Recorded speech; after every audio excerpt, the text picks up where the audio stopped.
I'm Tyler Bailey. I represent Ms. Culbreath to my right, and these are her family and friends here to support her. Unfortunately, we're here not for a positive moment during this holiday season, but unfortunately, on November 26th, Ms. Culbreath, Christie Culbreath, a tax-paying, hard-working citizen of Edgefield County, did what she had a fundamental right to do, and what all responsible citizens do and should do, is look at their tax bill, and if they have questions, go to the public officials about those questions. That's exactly what she did. She reviewed her tax assessment, so she went to the tax assessor's office and she had a meeting with the tax assessor. That video has been disseminated, so many people have seen it already, but Ms. Culbreath is simply asking questions. Unfortunately, Mr. Coleman, who is a duly appointed tax assessor, Benjamin Gerry Coleman, in that moment, he gets up, you can see he's clearly agitated from receiving questions from a citizen. Ms. Culbreath knew when she was walking in there that this thing may go south, so she was recording. During that whole interaction, Mr. Coleman goes from behind his desk and he attacks Ms. Culbreath right there in the tax assessor's office. She was injured, she had a black eye, she had to get medical treatment, and the tax assessor went on about his day and he left. Ms. Culbreath notified authorities, and this was the day before Thanksgiving. She told them about it, and Mr. Coleman was allowed to enjoy the holidays, Thanksgiving, the entire weekend, and he was ultimately turned himself in the following week. And this case isn't just really about what happened to Ms. Culbreath. It's really diabolical to think that a tax-paying, hard-working citizen of Edgefield County could go to the tax assessor's office and be attacked in that moment. It's a traumatizing moment. It was humiliating for her, a black woman, doing what she thought was best, to try to ask questions, to be attacked.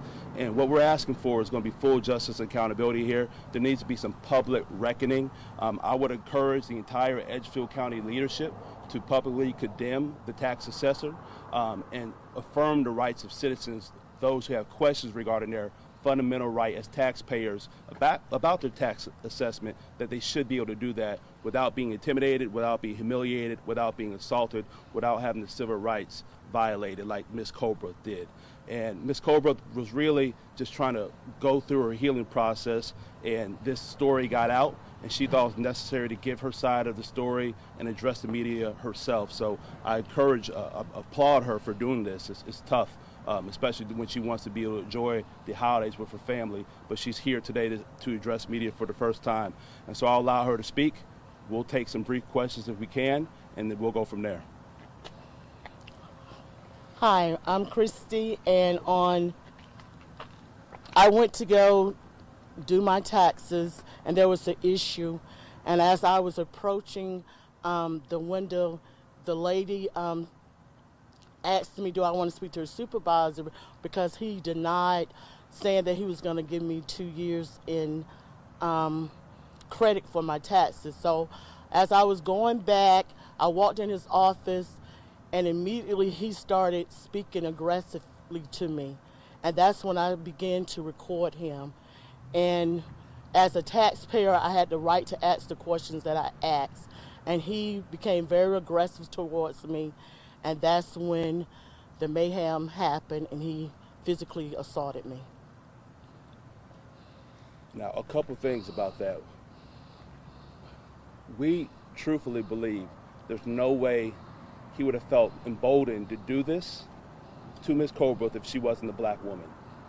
And that's just a fact. Something went through his head that day, and he felt comfortable enough to attack her. Her civil rights were absolutely violated. I had a conversation with her earlier this morning. She said in her 51 years of life, she has never been hit by a man. And the time that she's hit is when she goes to the tax assessor's office to try to pay her taxes. It's really a shame that this happened, and it's really a shame that there's been no public outreach to Ms. Culbreath from Edgefield County leadership. The tax assessor hasn't publicly, as a member of a public trust who's taken an oath of office, hasn't apologized for what he's done and accepted responsibilities for his actions. And so not only are we seeking justice for Ms. Culbreath, there needs to be some really public reckoning here. I would encourage Edgefield County leadership to make a statement. I think the South Carolina Attorney General's office should investigate if any other taxpayers have been intimidated, harassed, or oppressed in trying to ask questions regarding their tax bill. There's no telling how many people this has happened to. Mr. Coleman is not a young man. He's 75 years old. He's been in office for some time, and I think there really needs to be some oversight now regarding taxpayers and if they've been intimidated like Ms. Culbreath has at this moment. She's going to be focused on her healing moving forward. We will be pursuing a case against Edgefield County along with the tax assessor and the tax assessor's office and any other culpable parties. But more importantly, we hope that this Ms. Culbreath having the courage to talk will result in taxpayers in Edgefield County being treated more fairly. We'll take some questions if we can, and please just direct them to me first. Any for Ms. Culbreath, I'll make sure she can answer those questions because we do have a pending legal action going. I think for starters, and correct me if I'm wrong, I think you mentioned the reasoning of the conversation escalating when the conversation between Ms. Culbreath and the tax assessor happened. It sounded like it did escalate, and that's when the assault happened. Did you mention, and do you believe it's because of her skin color? Is that correct? I believe that something went through his head where he felt comfortable enough to attack her. Now, there was nothing that he said, as far as I know at this moment, that was any racial slurs, but something went through his head when a black woman is going to pay her taxes, has questions regarding her taxes. He felt offended about those questions and he attacked her. I think the facts in the video speak for themselves. People who have experienced walking through life as an African American know that sometimes you will be questioned or doubted or even may have felt to feel inferior when dealing with your government who should be serving you. And here, not only was she questioned, was she blown off, she was physically attacked. And so I think the facts speak for themselves, simply like you would see in many cases throughout our country's history, civil rights movement, but even today, some altercations and incidents in the police setting and in the school setting. And Ms. Culbreath's setting was the tax assessor's office. And it sounds like, based on your statements, it sounds like it's your belief that this is not the first time Mr. Coleman has done this. Is that your belief? He has a reputation for what we know so far of being hostile, of being aggressive, and of being intimidating, and that's what we just figured out in the last week or so. And so we'll get more information. I don't know if he has any other history of attacking people. If he has attacked other people in office and that has not been exposed until now, he's been off office for some time, that's a serious problem. That's why we definitely believe there should be some oversight and investigation into the incident. What were the questions that got him so agitated during that interaction? What were the questions? Well, I think it was mainly being questioned at all. Of being questioned is what got him agitated. But I'll let Ms. Culbreath speak more directly towards what those questions were concerning.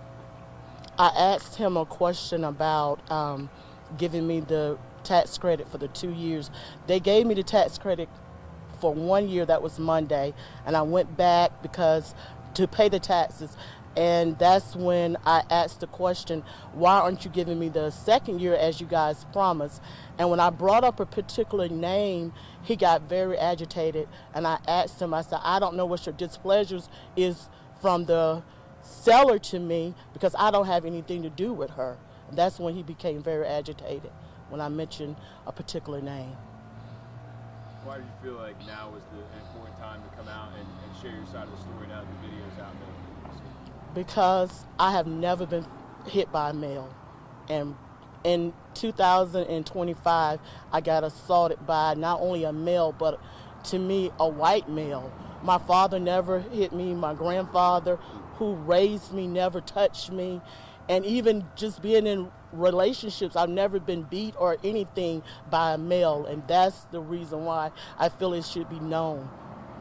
Ms. Culbreath, how long have you been living in Edgefield County? I have been a resident of Edgefield County all my life. Have you ever experienced treatment like the way that you say that you did by a county official in those all the years that you lived in Edgefield County? No, sometimes they could be hostile in the government environment there, but not as far as physical, no. And maybe I could just ask, maybe you question. You talk about accountability you're looking for on the part of Edgefield County in this situation. What kind of accountability are you both looking for in this case in terms of county leadership? Well, first, I think that this is out in the public square now, and I think that county leadership should publicly affirm citizens that they should be safe in interacting with their government. No citizen should feel intimidated. It's completely uncalled for a public official to attack a citizen when they're exercising their fundamental duties. And I think that this is a moment where Edgefield County leadership should speak up publicly and disavow what happened, but also affirm citizens, because if you are scared to have questions regarding your taxes, those are some things that our country was founded upon. And so now in 2025, you're seeing on video a African-American woman in Edgefield County in the South being intimidated and attacked in a public office by a public official. And so I think this is not a minor incident. And when moments come up like this, public officials have a duty to the people they serve to call it out and affirm citizens that if it isn't common, that this is an outlier and citizens should feel safe. And that's a part of accountability I think we need from Edgefield County. And of course the criminal justice system will play out regarding Mr. Coleman's individual criminal responsibility. And Ms. Culbreath has healing that she needs to focus on, and she should be able to be whole, not only for her injuries, but what she is walking through today. Should Mr. Coleman step down? I believe she should immediately step down. Yeah, there's no way I believe that a public official in office who is outright intimidating others has any place in exercising their duties, because clearly he's shown that he's not able to. You mentioned that she had a feeling before going to it that things could go south, so due to that was her recording. Why? Two questions, I guess, in this. What was the cause for that feeling, and was the recording, did you mention that you were recording that all to Coleman? Yes, because he got aggressive when I first walked in. His tone changed and it escalated. And I told him in the process, I said, I want you to know I'm recording you. And that's when he even became more aggressive to me. What's the duration of the total recording? We can't speak directly to that, but it's probably about maybe 2 minutes. Okay. Would you be willing to release the entire recording? Yeah, we would. And there wasn't anything chopped up. What you see is once, and I think it's approximately about 2 minutes. You see the conversation, and then you see her get hit, and that's when the video stops. And she was attacked. She was hit more than once, too. How many times? I can't say exactly right now. I mean, it was a real traumatizing moment at the setting, but she went to seek emergency treatment afterwards, and she was hit more than once. Okay. Was there anybody else in the office at the time and who may have seen it, or what was the aftermath after what you saw? There was two females in the office, and she got up and just kept saying, "Mr. Gerry, stop, Mr. Gerry, stop." And I believe he would continue to hit me if she didn't grab his attention and saying stop. Had you ever met Mr. Coleman before the incident? I have dealt with him once before, but that was years ago. Yeah, one thing I will say, just for the media is aware, there is an ongoing criminal case, and so any more disseminating of any materials will need to be done with thought in mind about the criminal case and the civil case. So we'll release as much information as we can. What do next steps look like for you? Well, next step first I would like to see is one of the things I've harped on, which is some public comments from Edgefield County leadership. I'd like to see that happen immediately. Ms. Culbreath will be focusing on her healing. I would like to see an investigation opened by the South Carolina Attorney General's office into the tax assessor's office to ensure there's been no other intimidation or persecution of taxpayers asking questions. And then we'll be taking legal action in the coming weeks. Have you been contacted by law enforcement in their investigation of this incident? No. Any other questions? Well, thank you for your time, and if there's any follow-up that y'all have, please feel free to reach out to me directly. I will ask anybody to respect Ms. Culbreath's privacy, especially during the holidays and having the experience that she had right before Thanksgiving, and we will be taking legal action in the coming days. It will likely be filed in federal court. That's why we're in front of the federal courthouse. And again, public officials in Edgefield County, I do think it's really incumbent on you all right now to not let this moment pass by without reaffirming your citizens and taxpayers that they should feel safe exercising their fundamental right and questioning any tax bills that they receive. Thank you.